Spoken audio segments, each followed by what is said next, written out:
believe that if those killings were lawful under the rules of engagement, then the rules of engagement are wrong. Deeply wrong. The United States must renounce its witch hunt. Julian Assange has feared being sent to the United States for most of the past 12 years for his role in revealing secret American documents.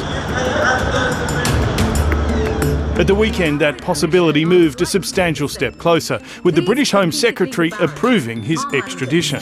It's extremely stressful, even though you prepare yourself for the worst. The Australian supporters fear he could be taken from this London prison and put on a plane within weeks. I'm encouraged by the widespread support amongst the Australian public for Julian Assange. Everyone thinks this has gone on too long. Whether they like him or they don't like him, this has gone on too long.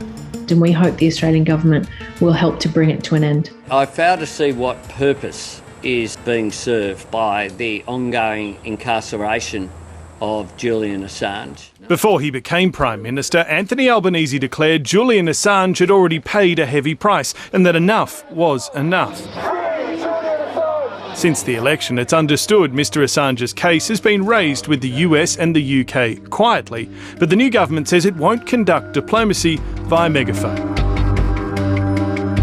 I'll make this point as well, that there are some people who think that if you put things in capital letters on Twitter and put an exclamation mark, then that somehow makes it more important. It doesn't. Good morning. Well, thank you. This is Gabrielle, Julian's brother. But some of Mr Assange's closest allies say with the possibility of extradition so close and no clear progress being made, the time for quiet lobbying is over. There will be, some diplomacy, some behind the scenes, but publicly just make the position clear. Be clear with what the Australian people are asking you to do, which is to bring Julian home. I don't really see, the Biden administration turning around and saying no to one of their most strategic allies at this time. Julian Assange faces 18 charges in the United States related to his role in publishing classified cables and sensitive military material from the Iraq and Afghanistan wars. 1-8, clear. Come on. He's always maintained he was acting as a journalist or publisher exposing military wrongdoing.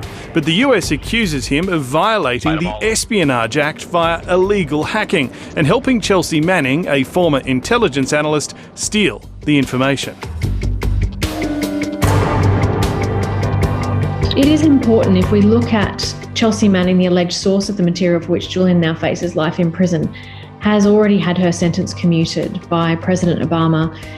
She's free, and yet the publisher who published that material, who has no obligations to the United States government, is in prison and looking at life in prison. There are a variety of views within the federal government about Julian Assange's plight. Some backbenchers have called the UK's decision to extradite him appalling, while the response from other more hawkish senior figures like the Deputy Prime Minister seem less sympathetic.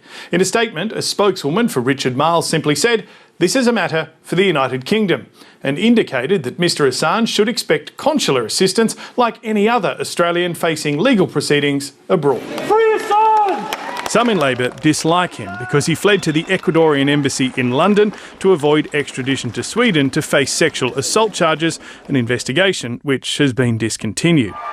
It's a major embarrassment. A WikiLeaks email dump. Others in the party suspect he helped former US President Donald Trump and damaged Hillary Clinton's candidacy when he published emails from the Democratic Party and her campaign chairman ahead of the 2016 US election.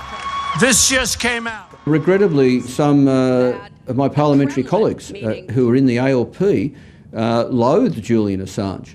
And that's unfortunate because they're letting their personal views and emotions cloud their judgment. Despite that division, independent MP Andrew Wilkie believes support for Julian Assange in federal parliament has grown substantially in recent years. He also thinks it's time for the PM to take a stand. Justice! No justice! And we now reach the end game in many ways. Julian could be put on a plane almost any day, certainly within a couple of weeks. Now, more than ever, the Australian government has to stop mincing their words, has to stop hiding behind every excuse they can trawl up and take action. There has been a persistent campaign by Julian Assange's supporters to lobby politicians about the specifics of his case. Some MPs say they've been receiving very regular phone calls. In recent months, Mr Assange has received help from other high-profile Australians outside Parliament too, like former Foreign Minister Bob Carr and academic Kylie Moore-Gilbert. You know, I might not agree with Assange and everything that he and Wikileaks have done in the past, but I don't think that he is a spy. She spent 804 days in an Iranian prison falsely accused of espionage and says being in jail with no clear end date is like torture. If the prisoner is aware, okay, I'm here for 30 days, I suffer for 30 days, then I get out, psychologically, that's much easier to deal with. If you're just being kept in such conditions with no hope of a reprieve and no end in sight, no light at the end of the tunnel, that's part of the torture. You despair, you give up. Julian Assange's critics have always pointed to the lengths he has gone to avoid being detained by the US, and some members of the former government claimed he should simply face the music. His supporters, on the other hand, argue America is only pursuing this case so doggedly to scare whistleblowers who might think about sharing classified information. There will now be an appeal against the extradition decision. Those closest to him claim the Albanese government's quiet behind-the-scenes strategy could now be a matter of life or death. So that's our greatest fear, is that Julian doesn't survive this process, or you know, it's too late, and that's why the government has to act now, and they have to act now before it's too late.